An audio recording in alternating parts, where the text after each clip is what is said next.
ভাগ্য, কত সুন্দর শব্দ এই ভাগ্য।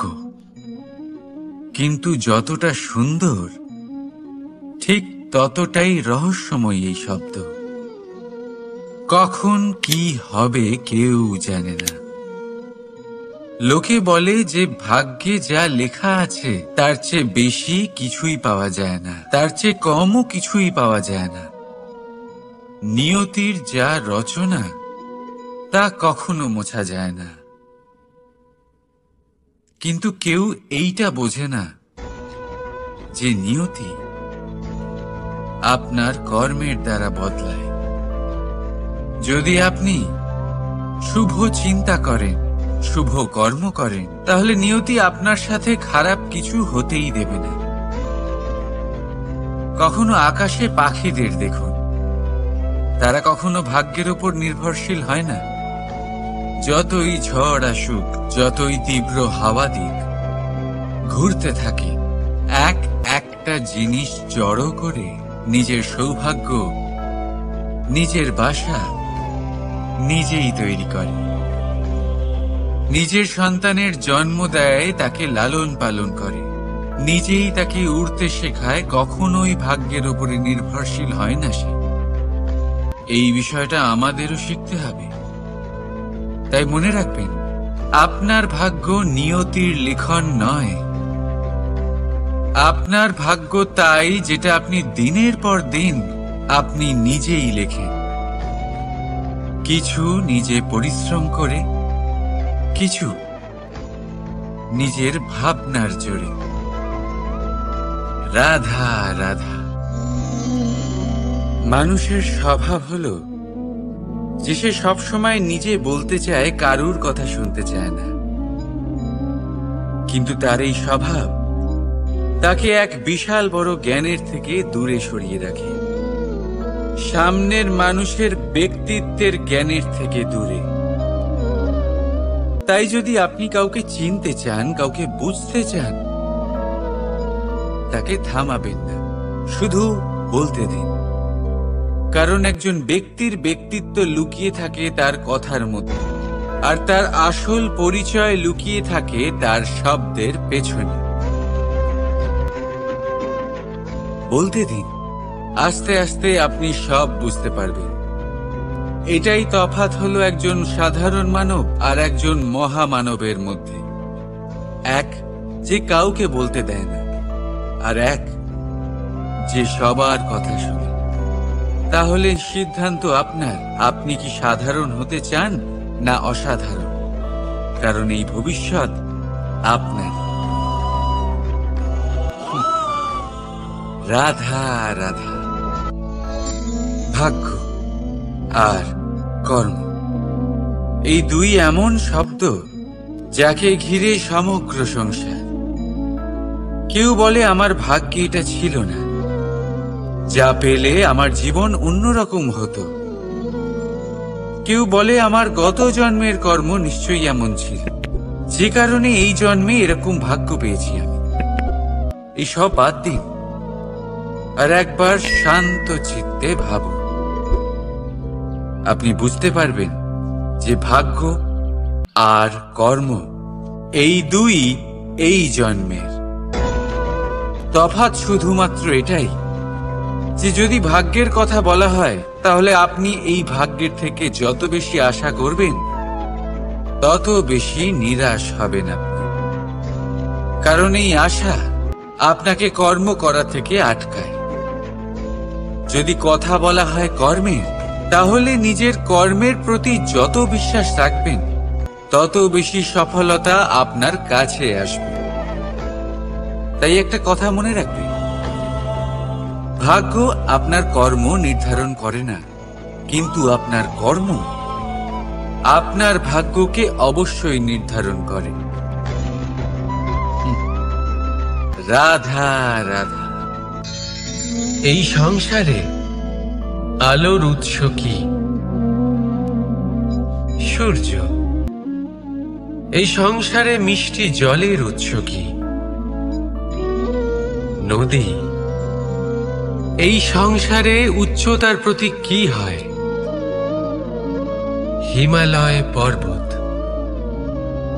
আমরাও জীবনে এরকমই হতে চাই, সূর্যের মতো তেজস্বী হতে চাই, নদীর মতো পূজনীয় হতে চাই, হিমালয় পর্বতের মতো উচ্চতা লাভ করতে চাই। সব ঠিক আছে, কিন্তু তার জন্য আমরা কাজ কি করি? যদি এরকম আমরা হতে চাই, তাহলে সবার আগে সূর্যের মতো নিজেকে উজ্জ্বল করুন। সূর্যের সব থেকে বেশি আলো নিজের অন্তরে থাকে। নদীর মতো নিজের পথ নিজেই তৈরি করুন। পাথরের সাথে ধাক্কা খাওয়ার পরেও থেমে না যাওয়া শিখুন। হিমালয় পর্বতের মতো উচ্চতা লাভ করতে হলে সেটার মতো অটল থাকতে শিখুন। একটা কথা অবশ্যই মনে রাখবেন, নিজেকে জ্বালাবেন, তবেই সংসারকে আলোকিত করতে পারবেন। রাধা রাধা। প্রতীক্ষা, প্রয়াস, এই দুই জীবনের অভিন্ন অঙ্গ। দেখতে গেলে আমরা জীবনে কারোর না কারোর প্রতীক্ষা অবশ্যই করি। সে কোনো ব্যক্তি হোক বা সময় হোক বা কোনো ভাবনা, সবকিছুই হতে পারে। আর দেখতে গেলে সব সময় কেউ না কেউ কিছু প্রয়াসও করে চলেছে। যেমন সাফল্য আসার প্রতীক্ষা, বিফলতা যাতে না আসে তার জন্য প্রয়াস, সুখ আসার প্রতীক্ষা, দুঃখ যাতে না আসে তার জন্য প্রয়াস। এবার প্রতীক্ষা আর প্রয়াসের মধ্যে এক ঘনিষ্ঠ সম্পর্ক রয়েছে, আর তা হলো যিনি প্রতীক্ষা করেন তিনি ঠিক তাই পান যা একজন প্রয়াস করা ব্যক্তি পেছনে ফেলে আসে।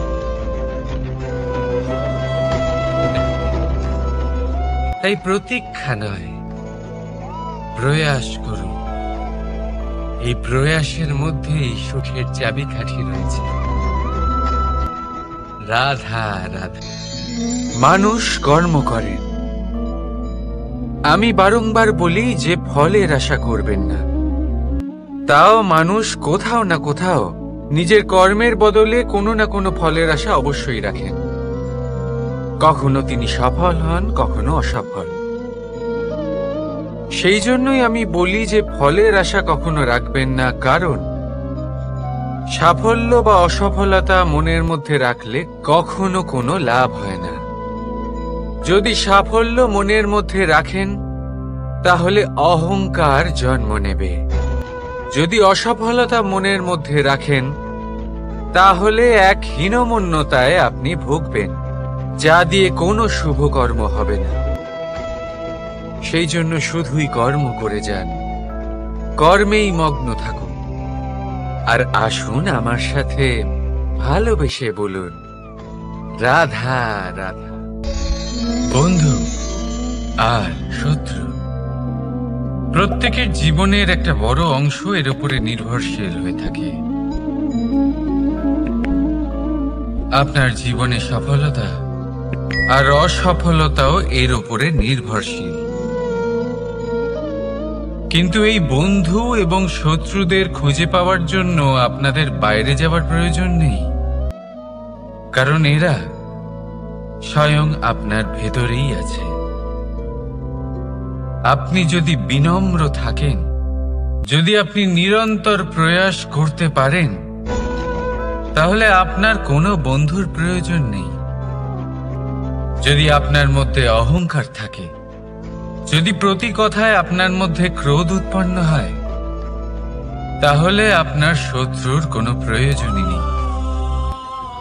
নিজের অন্তরের এই বন্ধু ও শত্রুকে চিনুন, আর আমার সাথে ভালোবেসে বলুন রাধা রাধা। একে চিনতে পারলেন? একে কুঠার বলা হয়। আপনারা জীবনে কোথাও না কোথাও কোনো না কোনো রূপে এটা দেখেই থাকবেন। একটা ব্যাপার নিশ্চিত, এই কুঠার ছাড়া কোনো বৃক্ষকে কাটতে পারা সরল নয়। এবার আপনি কখনো এটা ভেবেছেন এই কুঠার, এর এই অংশ, এর মুখটাই যদি না থাকে তাহলে কি হবে? এ শুধুমাত্র কোনো বৃক্ষই নয়, তার কোনো ডালও কাটতে সক্ষম হবে না। এবারে ভাবুন, এই শুকনো কাঠের হাতল এ আমরা কোত্থেকে পেলাম? কোনো এক বৃক্ষ থেকেই। সেই ডাল যাকে কেটে ফেলা হয়েছিল এক বৃক্ষকে কাটার জন্য, এই ডালই শস্ত্ররূপে প্রস্তুত। আমাদের জীবনে আমাদের প্রিয়জন, আমাদের আপনজন যখন সময় কখনো কখনো তাদের সঙ্গ না দেয়, যদি তারা দৈন্য দশায় থাকেন, তাহলে তাদের সঙ্গ কখনো ছাড়বেন না।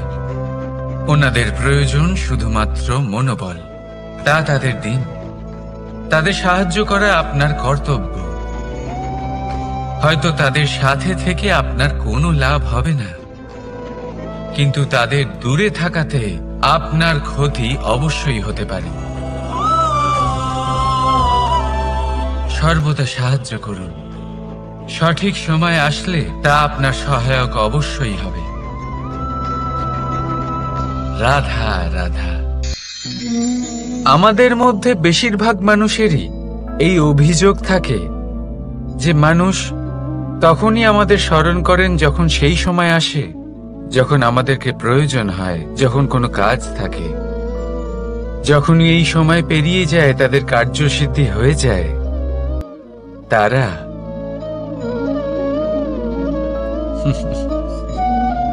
আমাদের থেকে দূরে চলে যান, ভুলে যান আমাদের।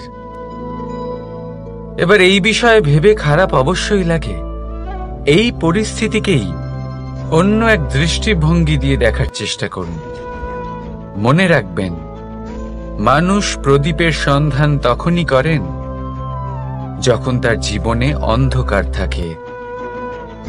আপনি প্রসন্ন হয়ে উঠুন, কারণ আপনার কাছে সেই সুযোগ আছে যে কারোর জীবনে প্রকাশের কিরণ আনতে পারছেন, কাউকে সঠিক পথ দেখাতে পারছেন, কারোর সহযোগিতা করতে পারছেন, এই পুণ্য অর্জন করতে পারছেন। কারোর থেকে কোনো আশা রাখার দরকার নেই। যার আপনাকে যতটা প্রয়োজন তাকে ততটাই সাহায্য করুন, ততটাই সবাইকে প্রেম বিতরণ করুন। আর এই প্রেমের ভাব নিয়েই আমার সাথে বলুন, রাধা রাধা। এটা সেই নৌকার প্রতিরূপ যা আমাদের নদী পার করায়। এবার বিষয়টা একটু ভেবে দেখুন। সেই বিশাল নৌকা যা আমাদের নদী পার করায়, সেটার নির্মাণ নদীতে নয়, ডাঙায় হয়। আর যদি আমরা এটাকে নদী অবধি পৌঁছতে চাই, তাহলে আমাদের দরকার পড়ে কোনো গরুর গাড়ির অথবা ঘোড়ার গাড়ির। তার সাহায্যে একে বহন করা হয়। এবার পথে যদি কোনো জলধারা আসে, কোনো নদী আসে, আর সেটাকে পার করতে হয়, তাহলে তখন সেই নৌকার ওপরে গাড়ি রাখা হয়, তারপর তাকে পার করা হয়। অর্থাৎ এই যাত্রা দুজনের সংযোগ ছাড়া সম্পূর্ণ হতেই পারবে না। সেই জন্যই এই প্রবাদ আছে, কখনো নৌকা তো কখনো গাড়ি। আমাদের সম্পর্কের মধ্যে অতি আবশ্যক, আমাদের সম্পর্কের মধ্যে অত্যন্ত গুরুত্বপূর্ণ হল সংযোগ। সবসময় একসাথে চলা, সংযোগ স্থাপন করা। সবসময় সুখী থাকবে। রাধা রাধা। পুস্তক, পুস্তক থেকে আমরা কি না শিখতে পারি। জ্ঞান হোক, বিজ্ঞান হোক, ইতিহাস হোক, সব শিখতে পারি। কথায় আছে, একটা ভালো পুস্তক, একটা ভালো গ্রন্থ পাওয়া তা 100 ভালো বন্ধু পাওয়ার সমান। কিন্তু যদি একটা ভালো বন্ধু পাওয়া যায়, তাহলে তা গোটা গ্রন্থাগারের সমতুল্য। সে আপনাকে কর্মের বিষয়ে জ্ঞান দেয়, সাফল্যের রসায়ন শিক্ষা দেয়। সে আপনাকে ইতিহাসে অমর করে রাখবে। শুধু তাই নয়, সে আপনাকে শুধু পথই দেখাবে না, সেই পথে আপনার সাথে সঙ্গী হয়ে চলবে। সেই জন্য জীবনে যদি কোনো ভালো বন্ধুকে পাশে পান, তাহলে তাকে আপন করে রাখবে, তাকে সামলে রাখবে, জীবন সহজ হয়ে যাবে। রাধা রাধা। বর্ষা ঋতু শুরু হলেই পাখিদের মধ্যে চাঞ্চল্য বেড়ে যায়। আর সেটা হবে নাই বা কেন? বাসা ভেঙে যায়, বৃক্ষ ভেঙে পড়ে, প্রত্যেক পাখি তার থাকার জন্য একটা নতুন জায়গার, একটা ছায়ার, একটা ছাদের খোঁজে থাকে। শুধু একটা পাখি এসব কিছুই করে না। না তো তার এসব সমস্যা নিয়ে কোনো চিন্তা থাকে, না কোনো দরকার পড়ে। আর সেই পাখি হলো বাজ। সেই সব সমস্ত ছোটখাটো সমস্যার থেকে অনেক দূরে ওপরে উড়ে বেড়ায়, মেঘের থেকেও অনেক উঁচুতে। তাই এই সব ছোটখাটো সমস্যা যে আপনার জীবনে এসে থাকে, এই সব নিজের চারপাশকে ঘিরতে দেবেন না। নিজের চিন্তা ভাবনাকে অনেক উঁচুতে রাখুন। আপনার সমস্ত সমস্যা নিজে থেকেই নিজে চলে আসবে। রাধা রাধা। কোনো ব্যক্তির ব্যক্তিত্ব কিভাবে তৈরি হয়? আপনার কি মনে হয় যে ব্যক্তি জন্ম থেকে তার স্বভাব নিয়ে জন্মায়? নাকি আপনার মনে হয় যে এই প্রকৃতি ব্যক্তির জন্য তার নিয়তি রচনা করে? না, এরকম একেবারেই হয় না। আমি আপনাকে বোঝাচ্ছি। যখনই বৃষ্টি পড়ে কোনো বিন্দুর দিকে দেখবেন। এবার এই বিন্দু যেখানে পড়ছে তার উপরে নির্ভর করছে তারপর কি হবে। যদি এই বিন্দু পড়ে কোনো ক্ষেতের ওপরে, তাহলে কোনো নতুন ফসলের জন্ম দেবে। যদি সে গরম কড়াইতে পড়ে, তাহলে বাষ্পীত হবে। যদি সে কোনো সাপের মুখের ভেতরে পড়ে, তাহলে বিষ তৈরি হবে। ঝিনুকের ভেতরে পড়লে মুক্ত তৈরি হবে। যদি কোনো পাতার ওপরে পড়ে, তাহলে শিশির তৈরি হবে। একই বিন্দু, কিন্তু তার সঙ্গত তার ভবিষ্যৎ এবং ব্যক্তিত্ব নির্ধারণ করবে। এবার এটা তো শুধুমাত্র এক বিন্দু। তার কাজ হলো শুধুমাত্র পড়া। কোথায় সেটা সেও নির্ধারণ করতে পারে না। কিন্তু আপনি হলেন মানুষ। আপনি বাছাই করতে পারবেন যে আপনার সঙ্গী কারা হবে, কাদের সাথে আপনি মেলামেশা করে বড় হবেন। তাই তা ভালোভাবে করুন, কারণ এই নির্বাচন আপনার হাতে, কারণ এই জীবন আপনার, ভবিষ্যৎ আপনার। এবার আপনি মহান হতে চান কি না, তার নির্ণয় আপনাকেই করতে হবে। আসুন আমার সাথে ভালোবেসে বলুন, রাধা রাধা। সূর্যের তাপ এতটাই প্রখর হয়, তা সমস্ত বনস্পতিকে শুষ্ক করে দেয়। পুকুর হোক, নদী হোক, সরোবর হোক, সমস্ত শুষ্ক হয়ে যায়। কিন্তু আপনি কখনো শুনেছেন সূর্যের তাপে সমুদ্র শুকিয়ে গেছে? এমন কখনোই হয় না। আর এর পেছনেই লুকিয়ে রয়েছে এক অমূল্য জীবনের শিক্ষা। সমুদ্রের মতো নিজেকে ধৈর্যশীল করে তুললে, নিজেকে সংযমী করে তুললে, সূর্যের তাপ আপনার কোনো ক্ষতি করতে পারবে না। আপনার অন্তর থেকে সেই তাপ বাষ্পায়িত হয়ে মেঘ তৈরি হয়ে সূর্যকে ঢেকে দেবে। আর তারপর হবে শুধু সাফল্যের বৃষ্টি। তাহলে আসুন আর আমার সাথে ধৈর্যের সাথে বলুন, রাধা রাধা। মানুষ অসুস্থ কেন হন? শারীরিক দুর্বলতার কারণে?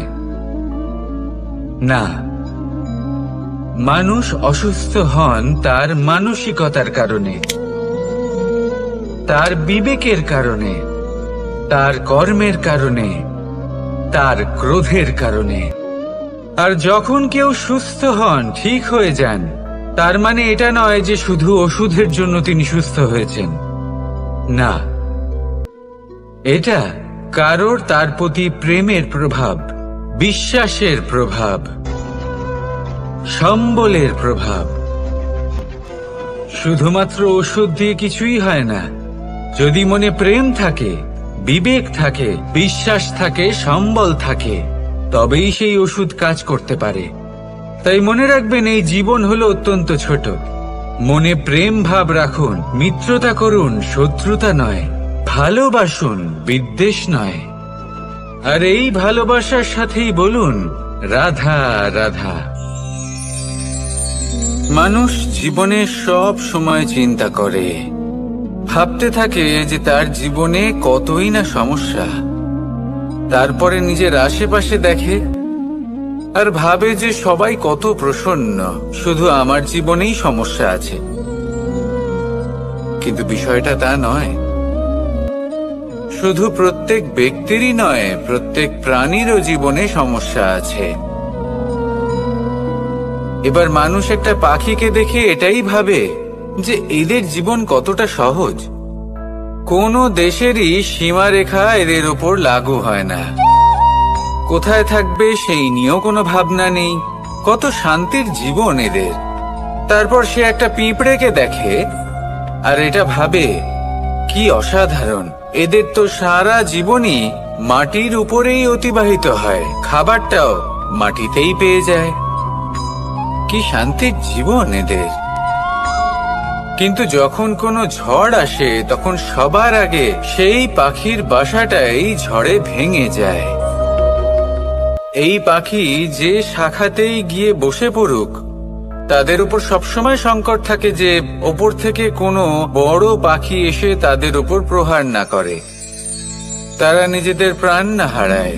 আর যদি কথা বলি পিঁপড়েকে নিয়ে, এদের উপর সবসময় সংকট থাকে যে কোনোভাবে বাতাস বা জল এদের ভাসিয়ে না নিয়ে যায়, কোনো প্রাণী ওকে পা দিয়ে পিষে না দেয়, এই পিঁপড়ে পিষ্ট হয়ে না মারা যায়। দেখুন, সমস্যা প্রত্যেকের জীবনে রয়েছে আর এই সমস্যা আসতেই থাকবে। এর অর্থ এটা নয় যে এই সমস্যার সম্মুখীনই হওয়া যায় না, এর সমাধানও সম্ভব নয়। প্রত্যেক সমস্যার সমাধান অবশ্যই আছে, শুধু শান্ত মনে সেটা খুঁজে বের করতে হবে। তাহলে সেটাই করুন। প্রত্যেক সমস্যার সমাধান করতে থাকুন। যত সমাধান করবেন জীবন আনন্দময় হয়ে উঠবে। যদি সমাধান না করেন তাহলে আজীবন দুঃখই পেতে থাকবেন। আসুন আমার সাথে ভালোবেসে বলুন রাধা রাধা। কর্ম, ধর্ম আর কর্তব্য, এই তিনটি একে আর অনেক সময় এই তিনটি পালন করতে করতে আমাদের সেই ব্যক্তির সামনে গিয়ে দাঁড়াতে হয়, তার বিরুদ্ধেই যেতে হয় যাকে আমরা সব থেকে বেশি ভালোবাসি। কিন্তু সেইখানে এই যুদ্ধ কোনো ব্যক্তিগত যুদ্ধ থাকে না। এ হলো কর্ম, ধর্ম আর কর্তব্যের যুদ্ধ। এটা সরল নয়, অত্যন্ত কঠিন হয় তার সম্মুখীন হওয়া যাকে আমরা সব থেকে বেশি সম্মান করি। কিন্তু আমাদের তো আমাদের ধর্মের পথে চলতেই হবে, কারণ আমরা কর্মবদ্ধ, কর্তব্যবদ্ধ, আর এটাই করা উচিত। শুধু এটুকু মনে রাখবেন, যদি আপনার উদ্দেশ্য শুভ হয়, আপনার ভাবনা শুভ হয়, আপনি যদি কর্ম, ধর্ম আর কর্তব্যের পথে অগ্রসর হন, তাহলে এই প্রক্রিয়াতে যদি আপনাকে আপনার আরাধ্যেরও সামনে দাঁড়াতে হয়, তাহলেও আপনার কোনো ক্ষতি হবে না। তাহলে আসুন আর আমার সাথে ভালোবেসে বলুন রাধা রাধা। সাথী, সাথী এই শব্দটির ব্যাখ্যা কে কিভাবে করে? মিত্র, সখা, বন্ধু। কিন্তু অর্থ একটাই, তিনি যিনি আপনার সঙ্গী হন আর তিনি যার সাথী আপনি হন। এবার সব থেকে বড় প্রশ্ন হলো এটাই যে তিনি কে হতে পারেন যাকে আপনি আপনার সাথী বলে মেনে নিতে পারেন, নিজের সখা, নিজের মিত্র, নিজের বন্ধু মেনে নিতে পারেন। আপনার সাথী হলেন তিনি যিনি দুঃখের সময় আপনার পাশে থাকবেন, আপনার হাত ধরে থাকবেন। আপনার সাথী হলেন তিনি, যার হাত আপনি নিজের সুখের দিনে ধরে থাকবেন। সেই সাথীরই হাত ধরুন, যিনি দুঃখে সবসময় আপনাকে সাহায্য করার জন্য তৎপর হয়ে থাকেন, আপনার পাশে থাকেন, আর যাকে সুখের দিনে আপনি আপনার সাথে রাখতে পারেন। আর যখন আপনার সাথে আপনার এই সাথী থাকবে, তখন আপনি এটা বুঝবেন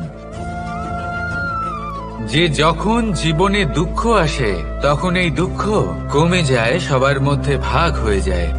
আর যদি তখন সুখ আসে, তাহলে সেটা সবার উপস্থিতিতে আরো বেড়ে যায়। এটাই হলো প্রেম, এটাই হলো ভালোবাসা, এটাই হলো সঙ্গ। যেমন সম্পর্ক আমার আর রাধার মাঝে। তাহলে আসুন আর আমার সাথে ভালোবেসে বলুন, রাধা রাধা। মানুষ এক অত্যন্ত বিচিত্র প্রাণী। পরিকল্পনা করে, ষড়যন্ত্র করে, প্রচেষ্টা করে, কাউকে পরাজিত করার চেষ্টাও করে। সাপকে একটা দড়ি মনে করে হাতে চেপে ধরার চেষ্টা করে, কিন্তু একটা কথা বুঝতেই পারে না, সময়ের এই সাপ, এটা হাতে চেপে ধরাই যায় না। আর আপনি যা করবেন তা আবার ফিরে আসবে আপনারই সামনে। দেখুন, এতে কিছুই যায় আসে না যে আপনি কুম্ভকারের পুত্র নাকি কৃষ্ণের পুত্র। যদি আপনি অনুচিত কর্ম করেন, তাহলে আপনার সাথেও অনুচিতই হবে। অশুভ কর্ম করলে আপনার সাথেও অশুভই হবে। কুরু বংশ অত্যন্ত মহান বংশ ছিল। এই কুরু বংশ কি হলো তার সাথে? একটা গোটা বংশ বয়ে গেল, কারণ ওনাদের উদ্দেশ্য অশুভ ছিল। অন্যদিকে 5 জন বনবাসী পাণ্ডব মহাভারত বিজয়ী হলেন, কারণ তাদের উদ্দেশ্য শুভ ছিল। তাই মনে রাখবেন, শুভ অগ্নি প্রজ্বলিত করবেন, শুভ তাপ সঞ্চার হবে।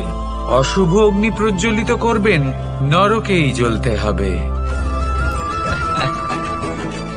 তাহলে আসুন আর আমার সাথে ভালোবেসে বলুন, রাধা রাধা।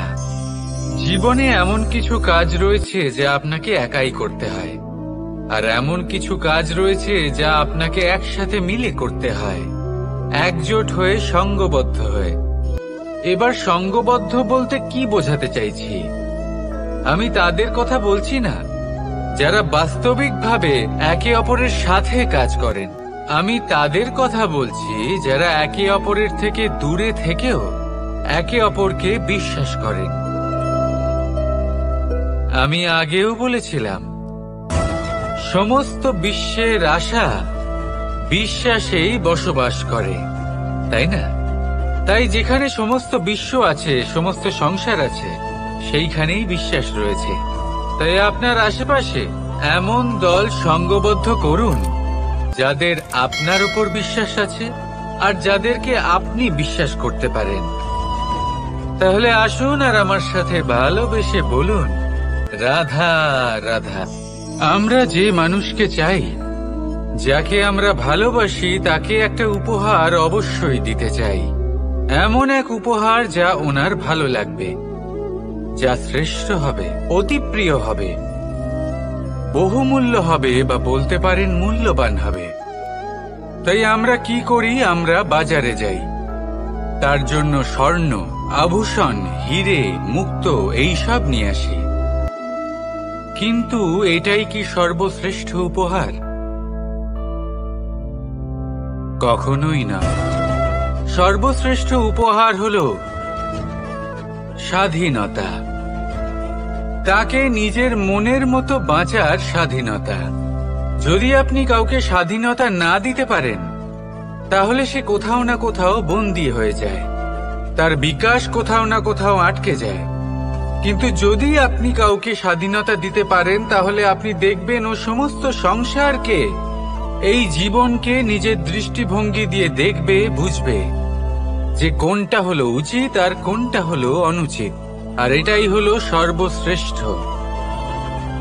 আর এবার যদি কাউকে স্বাধীনতার মাধ্যমে এত বড় একটা শক্তি দিতে পারেন, তাহলে আপনি আমাকে বলুন, এর থেকে বড় উপহার আর কি হতে পারে? আসুন আর আমার সাথে ভালোবেসে বলুন, রাধা রাধা। পিতা আর পুত্রের সম্পর্ক অত্যন্ত মধুর হয়ে থাকে। পিতা স্বপ্ন দেখেন, তাকে পূর্ণ করার সকল সম্ভাব্য চেষ্টা করেন, কিন্তু তাও অনেক সময় ওনার স্বপ্ন অপূর্ণ থেকে যায়। তখন পিতা ভাবেন যে স্বপ্ন উনি পূর্ণ করতে পারেননি, ওনার সন্তান তা অবশ্যই পূরণ করবে। যে স্থানে উনি কখনো পৌঁছতে পারেননি, সেই স্থানে ওনার পুত্র অবশ্যই পৌঁছবে। পিতা নিজের সন্তানের ভবিষ্যৎ নিয়ে সেই স্বপ্ন দেখেন, আর যখন সেই সন্তান সামনে এগোতে থাকে, তখন তার দুঃখ হয় না, বরং গর্ব হয়। ওনার ভালো লাগে এটা দেখে যে ওনার সন্তান অনেক উন্নতি করছে। কিন্তু যখন সন্তান নিজের অভিভাবকের শক্তি দেখে, তার যশ দেখে হিংসা করতে থাকে, সমস্যা সেইখানেই শুরু হয়। সেই জন্য সকল সন্তানকে এটা মনে রাখতে হবে, দেখুন, পুত্র হবার সুবাদে, এক সন্তান হবার সুবাদে এটা হলো আপনার অধিকার যে আপনি আপনার পিতার থেকে বেশি উন্নতি করবেন। আপনার পিতাও এটাই চান, কিন্তু সুস্থভাবে এটা করুন। একটা রেখা টেনে নিন, যাতে আপনি তাতে এগোতে পারেন আর আপনার পিতার তাতে গর্ববোধ হয়, আর সেই বিষয়ে দুঃখ না হয় যে আমার সন্তান আমাকেই ছোট করার চেষ্টা করছে। ইতিহাস সাক্ষী রয়েছে, যে মানুষ অন্য কাউকে ছোট করার চেষ্টা করেছেন, সেই মানুষই ছোট হয়ে গেছেন। আর আমার মনে হয় না আপনি এটা চান, কারণ কোনো একদিন আপনিও কারোর পিতা হবেন। আসুন আমার সাথে ভালোবেসে বলুন, রাধা রাধা। প্রেম এই সংসারে এসেছিল এই সংসারকে প্রেমের শিক্ষা দেওয়ার জন্য, এই জীবনের সুখের অনুভূতি আসলে কি তা শেখানোর জন্য। কিন্তু যদি সত্যি কথা বলি, তো আমি নিজেই প্রতিদিন প্রেমের নতুন নতুন স্বরূপ দেখতে পাই। প্রেমের একটা নতুন অনুভূতি প্রত্যেক নতুন দিনে। আর তার কারণ হলো এই প্রেম অনন্ত, এ হলো দৈব। প্রেম হলো এই সংসারের সব থেকে বড় ঢাল এবং সব থেকে বড় অস্ত্র। এই প্রেম ছাড়া না কোনো ন্যায় হয় আর না কোনো শাস্ত্র, না জীবন আছে আর না অন্ত। এবার যদি এই প্রেম মনের মধ্যে বাস করতে শুরু করে, তাহলে কখনো কোনো সমস্যাই হবে না, আর যদি হয়েও থাকে তাহলে তা স্থায়ী হবে না। এই প্রেম কি না করতে পারে? এই প্রেম সমস্ত সমস্যা মিটিয়ে ফেলতে পারে, আপনার মনের মধ্যে অহংকারকেও বিনাশ করে দিতে পারে, আপনাকে সাক্ষাৎ ঈশ্বরের সাথে দেখা করাতে পারে। তাই প্রেমের দ্বারা প্রয়াস করতে থাকুন, এই সংসারের প্রত্যেক মানুষকে, প্রত্যেক বস্তুকে, প্রত্যেক জীব জন্তুকে ভালোবাসবেন। আর এই প্রেমের দ্বারাই বলুন, রাধা রাধা, যা আমাদেরকে বিকাশের পথে নিয়ে যেতে পারে। এই শিক্ষা প্রত্যেক স্থানে আছে। সবকিছু আমাদের দৃষ্টিভঙ্গির উপর নির্ভর করছে। যখনই আমাদের জীবনে, আমাদের সম্পর্কে কোনো সমস্যা, কোনো বিপদ আসে, তখন বেশিরভাগ মানুষ সেই বিষয় নিয়ে দুঃখী হয়ে পড়েন।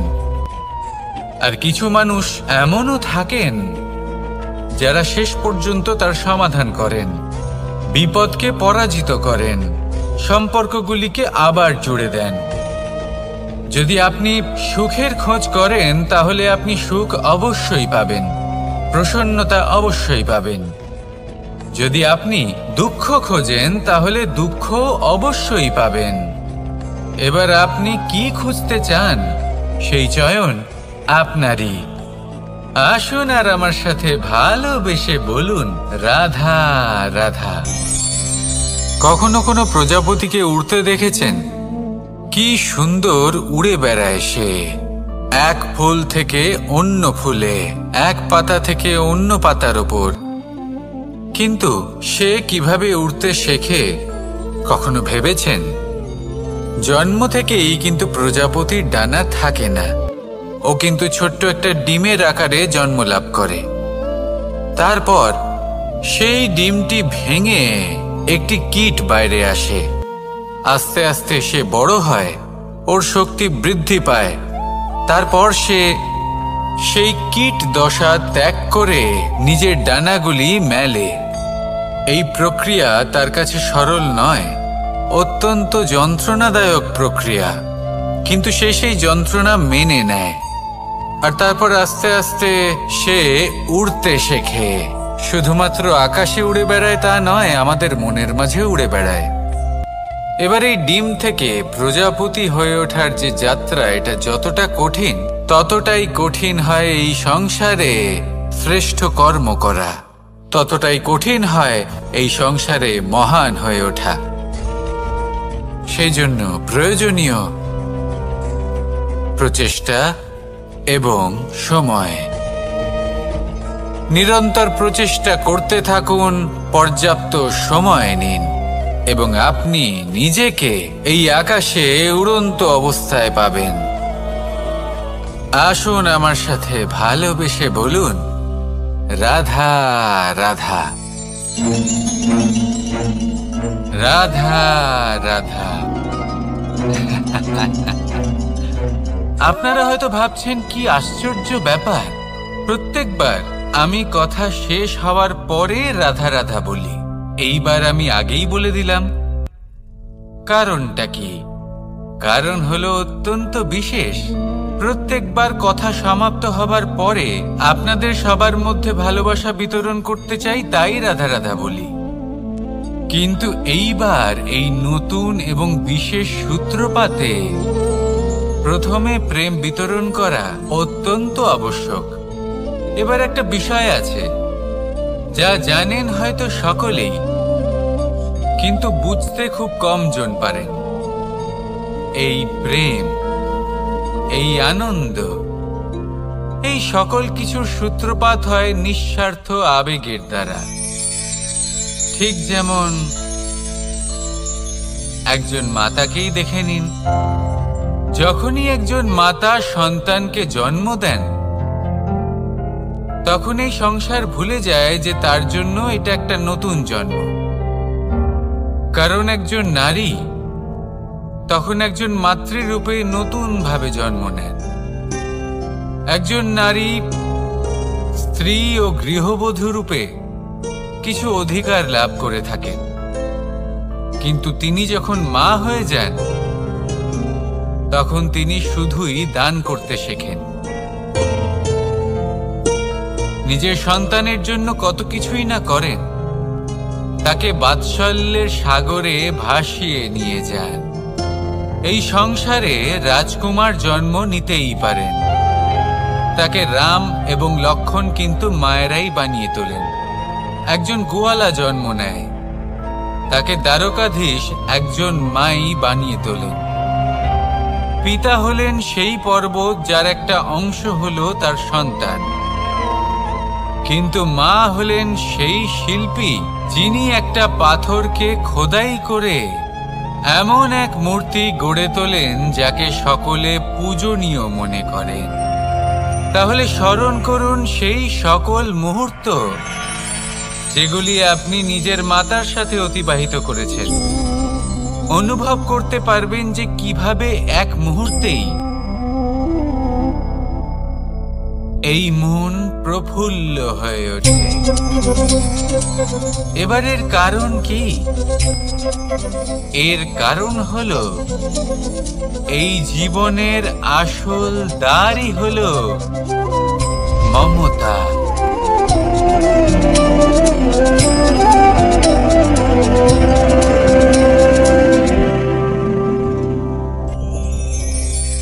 যত শক্তিশালী এই মন, তত শক্তিশালী এই শরীরও।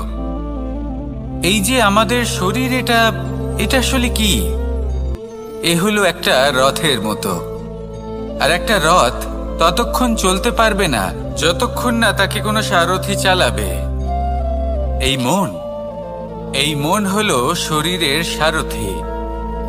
এবার ভাবুন, যদি এই সারথি শক্তিহীন হয়, দুর্বল হয়, তাহলে এই রথের কি হবে? এটা উচিত পথে চলতে পারবে না, উচিত গতিতে চলতে পারবে না, মন মতো স্থানে এটা পৌঁছতেও পারবে না। সেই জন্য মনের শক্তি অত্যন্ত প্রয়োজনীয়। এবার মনের শক্তি আমরা কোথা থেকে লাভ করি? দৃঢ়তার শক্তি থেকে। এবার এই শক্তি আমরা কিভাবে বাড়াতে পারি? আমরা প্রতিদিন কিছু নতুন স্থির করি, কিছু ছোট, কিছু বড়। আর যেই আমরা নতুন কিছু পূর্ণ করি, আমাদের মনের শক্তি বেড়ে যায়। আর যদি পূর্ণ না করতে পারি, মনের শক্তি কমে যায়। একটা দেওয়ালের মতো ছোট ছোট ছোট ছোট শিলা আমরা একটার পর একটা স্থাপন করে একটা দেওয়াল তৈরি করি। এতগুলো পাথর যখন একত্রিত হয়ে যায়, তখন এমন এক দেওয়াল তৈরি হয় যাকে ভাঙা প্রায় অসম্ভব হয়ে দাঁড়ায়। সেরকমই হয় মন এবং দৃঢ়তা। ছোট ছোট কাজ করে নিজের লক্ষ্য পূর্ণ করুন। এই লক্ষ্য যদি পূর্ণ হয়, তবে মনের শক্তি বাড়বে। কিছুটা এইভাবে যে যত বড়ই বিপদ আসুক না কেন, সেই বিপদ নিজে হার মেনে নেবে, কিন্তু আপনার মন ততটাই শক্তিশালী থাকবে। তাই মনের শক্তি বাড়াতে থাকুন, যাতে আপনি উচিত পথে চলতে পারেন, উচিত গতিতে চলেন আর মনোবাঞ্ছিত স্থানে পৌঁছতে পারেন। তবেই এই মন প্রসন্ন হয়ে বলবে, রাধা রাধা। আমি রাধাকে ভালোবাসি। আর এই কথাটা সমগ্র সংসার জানে। আর সময় অন্তরে লীলার দ্বারা, বিভিন্ন ঘটনা দ্বারা, কর্মের দ্বারা আমি নিজের এই ভালোবাসা রাধার সামনে প্রকাশ করি।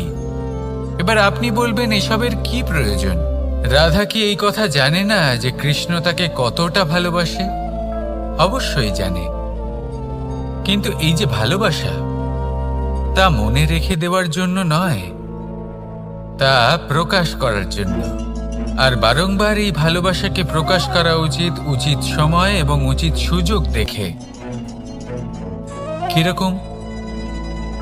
এবার যদি আপনি প্রেমীর সাথে কোনো উৎসবে থাকেন, তাহলে তার সাথে নৃত্য সঙ্গীত করুন। যদি ভিড়ের মাঝে থাকেন, তখন প্রেমীকে সম্মান করুন, একান্তে প্রসাধন করুন। দুঃখের সময় তার হাত ধরে থাকুন, সুখের সময় আলিঙ্গন করে রাখুন। এই প্রেম যত প্রকাশ করবেন, ততই এই প্রেমের বৃদ্ধি হবে। এই প্রেম আরো বেশি গভীর হবে, অটুট হবে। তাই এই প্রেমকে মনে নয়, আপনার জীবনে স্থান দিন। মন খুলে প্রকাশ করুন আর আমার সাথে ভালোবেসে বলুন, রাধা রাধা। মুঠো হাতের শক্তি বেশি, মুঠো খুললেই তা দুর্বল। তা এমন কি থাকা উচিত এই বন্ধ মুঠোয় যা লাখের সমান? মানসিকতা এবং স্বপ্ন। মানুষ জন্মগ্রহণ করে, তার মানসিকতা সময়ের সাথে উন্নত হয়। মানসিকতা অনুযায়ী সে স্বপ্ন দেখে, আর সেই স্বপ্ন সার্থক করতে সে পরিশ্রম করতে থাকে। কিন্তু খুব গুরুত্বপূর্ণ একটা কথা আছে যা আপনার মনে রাখা উচিত। আপনার এই মানসিকতা, আপনার এই স্বপ্ন, তা যেন আপনার নিয়ন্ত্রণে থাকে। আপনার বন্ধ মুঠোয় যেন এর লাগাম থাকে, আপনি যেন এর প্রভু হন। যদি তা হয়, তবেই আপনি লাভবান হবেন। যদি এরা আপনাকে নিয়ন্ত্রণ করতে থাকে, যদি আপনার মুঠো খুলে যায়, না পথ আপনার নিয়ন্ত্রণে থাকবে, না মানসিকতা থাকবে, না স্বপ্ন নিয়ন্ত্রণে থাকবে। আর যদি তাই হয়, তাহলে আপনি আপনার ভবিষ্যৎ নষ্ট করে ফেলবেন। তাই নিয়ন্ত্রণ করতে শিখুন নিজের বিচার বুদ্ধি, নিজের মানসিকতা, নিজের স্বপ্নকে।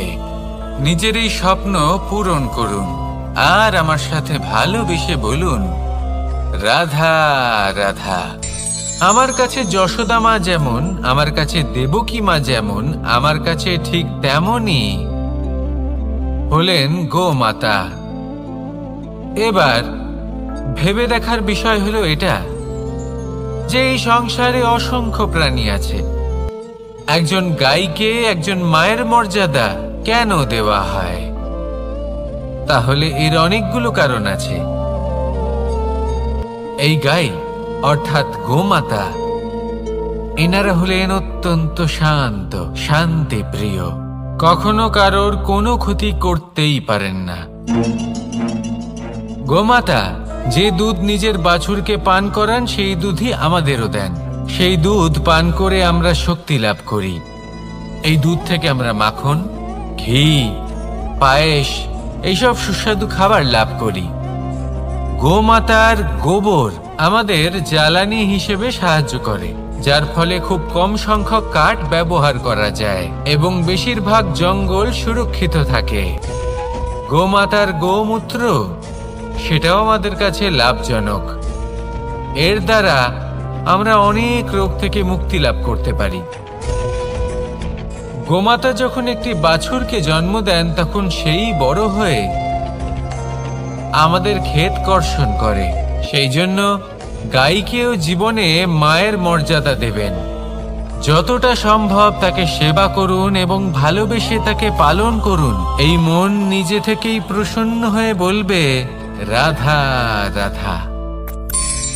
ধন, সম্পদ, ঐশ্বর্য মানুষ হয় নিজের সৌভাগ্যের দ্বারা এগুলো লাভ করে থাকেন বা কর্মের দ্বারা। সৌভাগ্য আসলে কি? গ্রহের দশা যা প্রত্যেক মুহূর্তে বদলাতে থাকে। কর্মের মাধ্যমে যখন আপনি ধন অর্জন করেন তখন সেই ধন আপনার আগামী প্রজন্ম লাভ করে। সেটা হয় সে ভোগ করে বা তার জন্য তার ভোগান্তি হয়। আর এটা নির্ভর করছে আপনার কর্মের ওপরে। কি কর্ম করেছেন আপনি সেই ধনকে লাভ করার জন্য? যদি আপনি সৎ পথে চলেন, নিষ্ঠা ভরে আপনি কর্ম করে থাকেন এবং তার ফলে আপনি ধন অর্জন করে থাকেন, তাহলে আপনার আগামী প্রজন্ম সেটা ভোগ করবে, সেটা প্রয়োগ করবে নিজের বিকাশের জন্য। কিন্তু যদি আপনি কুকর্ম করে থাকেন, কোনো রকম ছলনা করে থাকেন এই ধন লাভ করার জন্য, তাহলে 100% আপনার আগামী প্রজন্মকে এর জন্য ভুগতেই হবে। তাহলে আপনি কি চাইবেন?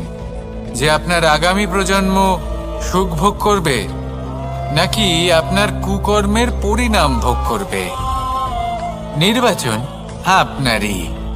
আসুন আমার সাথে ভালোবেসে বলুন, রাধা রাধা।